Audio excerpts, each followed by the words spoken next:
My first question would be, you've seen a strong margin performance when it comes to Q1 FY26.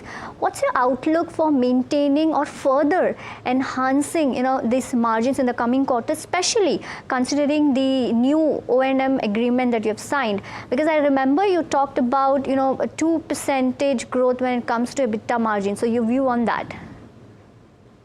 Yes, so our performance has continuously improved, and both the volumes as well as the realization have been good. As you pointed out, the ARPOB as well as the occupancy saw growth. So these two factors have been main factors to improve our performance.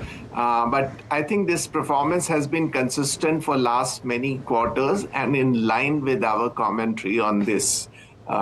So we expect this to continue. As far as the O&M of Clinical 700 beds, which we are going to be managing, is going to be accretive.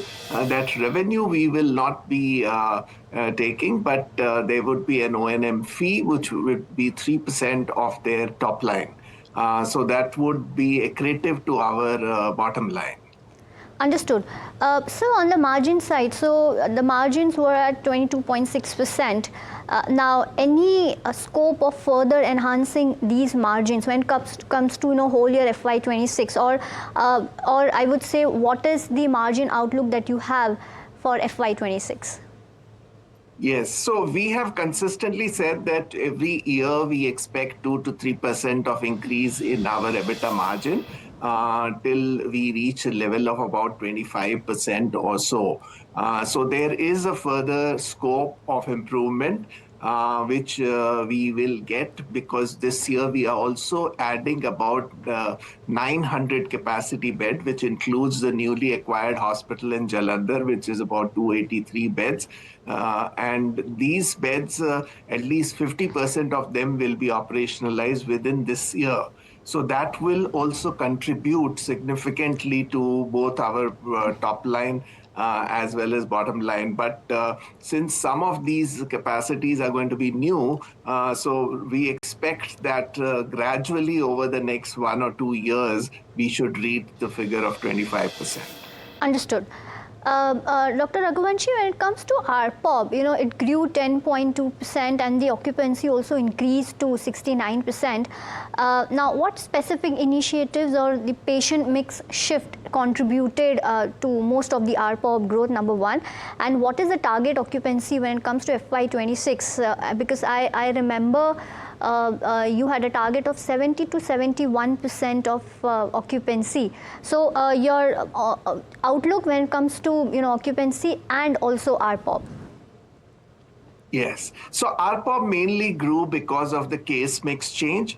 And if you would look at the different segment of service lines in our hospitals, oncology has grown much faster than other specialties, though all specialties have grown. But oncology has become the the largest of the service offerings.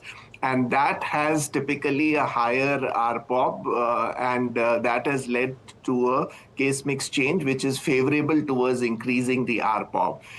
So we don't expect the ARPOB to increase in the same manner in future. It will get slightly moderated.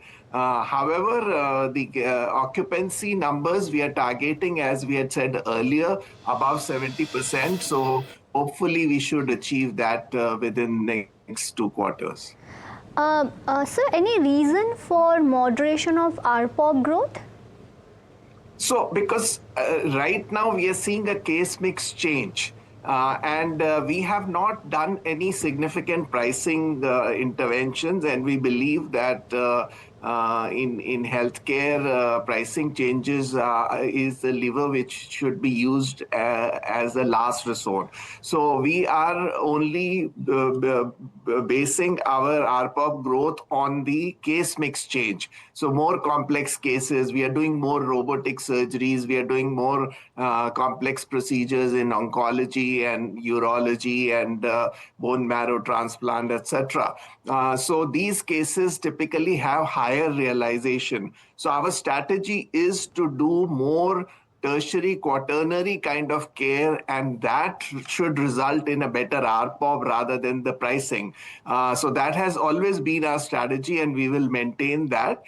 So that's why we believe that after a certain growth spur, you would see a little bit of moderation in the ARPOB, but that would get compensated by a increased occupancy. Understood. Got that point. Also, sir, so on a consolidated level, I'll come to diagnostic in a bit, but on a consolidated level, what is the revenue growth you're targeting when it comes to, FY26 and of course beyond that as well? Yeah, so we expect mid-teens growth continuing through the year. We are expecting slightly higher growth on the diagnostic side, which is currently about 7-8%. We expect that to become better as our brand is getting more established. As you're aware, that we had changed the brand, and that had impacted the business to some extent. But now that is behind us, and we're expecting that to grow much faster. So the diagnostic business we expect to grow about 12 to 14%, and the hospital business to grow about 15 to 16%.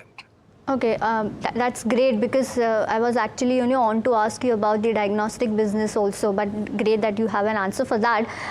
Sir, also operating beds as of FY25 stand at around 4,000 odd beds. What is the expected addition that you're going to make this year? So we are going to add 900 beds this year, capacity beds, but we will operationalize only about 50% of this. 900 beds also includes 283 beds in Jalandhar in Punjab, which was a recent acquisition, which we have concluded just last month. And that hospital gives us a very good positioning in Punjab with about 1,000 beds over there. But out of these 900 beds, we expect at least 50 to 60% bed getting operationalized within this financial year.